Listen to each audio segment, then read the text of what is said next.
In today's video, I'm going to teach you how to get into Soundation. If you're new to music production in the browser, or you just want a quick refresher, this walkthrough will get you from the web page to your workspace in a few simple moves, with tips to make the process smooth and secure. First, go to Soundation. Open your preferred web browser and type the site's address into the address bar, then press enter. Make sure you're on the official website and look for the secure lock icon near the URL so you know you're in the right place.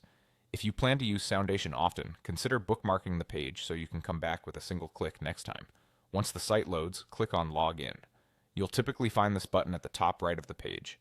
It may be near other account options, so take a second to confirm you're choosing Login rather than Sign Up. Clicking it will open the sign-in window and show you the available ways to access your account. Now log in with Google or your created account. If you prefer the Google option, select Continue with Google and choose the Google profile you use with Soundation. This is fast and keeps your credentials managed by Google. If you already created a Soundation account with an email and password, enter those details in the fields provided and click to proceed.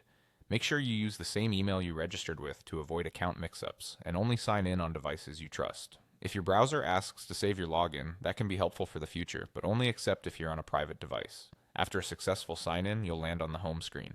This is your hub where you can access your projects or create a new one. You'll usually see your recent or saved projects listed, along with options to sort or search.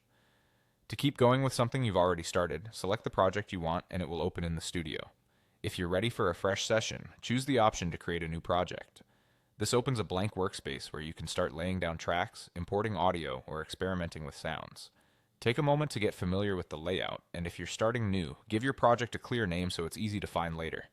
That's all there is to it. Go to Soundation, click Login, sign in with Google or your existing account, and you're ready on the home screen to open a project or create a new one.